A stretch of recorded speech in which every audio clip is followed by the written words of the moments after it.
Hey, it's Alex Williams, founder and editor-in-chief of the New Stack, here at KubeCon, getting things started with a discussion with Shannon, my good friend Shannon Williams, co-founder of Rancher Labs. How are you? I'm great, Alex. Good to be back in Seattle. Here we are. And so we're here for the KubeCon show, and I think there's about 8,000 people here. But one of the big topics already being discussed is the security issue. And I would love to just kind of get your take on things, on this vulnerability that we just saw last week. And I know you were a big part of like the team that was, looking at this vulnerability and trying to understand its root cause and everything else. Can you talk to us a little bit about the vulnerability itself? Sure. Yeah. I mean, the vulnerability came out. It's kind of a long story. My co-founder Darren Shepard saw some unusual behavior. Gosh, going back about a couple years ago, he blogged about this last week, and when we first saw it, it was actually some unusual behavior in an early version, like a 1.6, 1.5 version of Rancher. We had customers trying to use Amazon's ALB load balancer, and we were seeing some unusual, drop packets and things, and we weren't quite sure what was going on.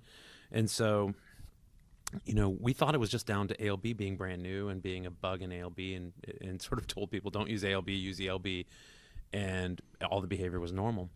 And so it was kind of on the back burner, something we weren't paying attention to. And then maybe 2 months ago, all of a sudden it resurfaced, and we saw it again with Rancher 2.0 on Kubernetes. And as we saw it, we were like, that bug shouldn't still be there with ALB. ALB is pretty stable now. And so we looked into it a little bit deeper and found there was actually, a potential exploit where people could, escalate their privileges using, and I'm the worst one to describe it all, but using some the way proxies handled some tunneling aspects of how users accessed services running in Kubernetes.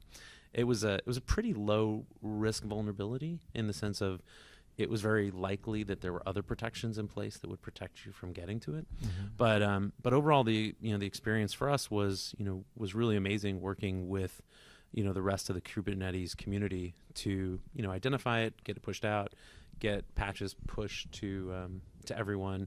And things worked the way they were supposed to, right? We identified it. It was kind of kept quiet until the fixes were pushed out, and then everyone had the ability to patch really quickly last week. So the packets were being dropped. And what is it when you first see some like a packets being dropped? What are some of the first kind of the first round of checks that you make, and to determine what it is exactly? I'm curious about that, because drop packets could be anything, right? Yeah, it wasn't so much, as I understand, it wasn't so much that there were packets dropped. It was that something with the SSL tunnel was not getting established correctly. And so there was something going on there. And Darren goes into a lot of depth on it. I don't really understand it all. He walked me through it twice, and I'm like, okay, it's clearly over my technical head. But as I understood it, the risk was that by using this exploit, you could take your privilege and escalate it to an admin. And again, most people were protected because typically load balancers kind of ensure that the kind of traffic that would go through to make this happen couldn't get through, and the exploit couldn't be consumed. But it was there, and for anyone who was using it without that kind of a load balancer in front of it, there was definitely a risk. So there's so much interest in Kubernetes, obviously, and there's so much interest in using it. How did you think about, bringing this to the attention of the CNCF and the community? And tell me a little bit about how, what you did and what was the steps you took.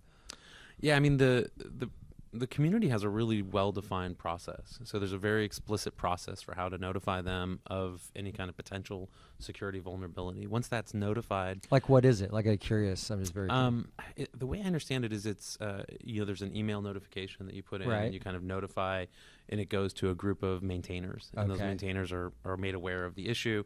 And then, a small group is sort of set to go resolve this issue and to actually build a patch, and then, validate that there is a vulnerability, build a patch to resolve the vulnerability, and then notify the world after the fact. So notify the world, hey, here's a new patch apply this. It's fixing a vulnerability. You need to apply this, or potentially you're at risk. And it's pretty typical, right? This isn't different from Linux. I mean, it's not different from Apache. It's not different from any other open source project where, the community identifies a vulnerability, and assuming that it's identified by someone non-malicious, it's going to be sort of escalated through the process. And so once that happened, how did the community respond? Oh, it was great. I mean, what we saw was, everyone took it incredibly seriously. A number of engineers worked on resolving it, and the notice was done, very effectively to everyone once there is a patch available to put it. We had put in place, when we discovered it, we put in place some stuff in Rancher to prevent it anyways, to make sure that it was prevented. And so, our customers were already protected from it, but we then, as soon as the patch was out, we gave them a really simple mechanism to upgrade their deployments. So, they just had to go roll an upgrade, and they were on the latest version of Kubernetes. What was the retrospective that you did internally at Rancher? We, I think from our side, I think what it points out to is, these security vulnerabilities, finding them it's very hard to set out to find them. You don't start saying, okay, sure, we all do pen testing and we all look at potentially obvious places, the standard places where vulnerabilities could exist. But I think the thing we said is if we do see this unusual type behavior, maybe that's a good reason for us to look at security stuff. But it's hard. I mean, you're using these products and so many tools integrated together to deliver an application that, any unexpected behavior could have so many different root causes. And sometimes when you're dealing with something new like ALB at the time when we saw this, it's really easy to write it down to just, well, it seems like this product's still kind of coming together. It's got a lot of bugs. Mm-hmm. Let's see if it. In retrospect, it was something where we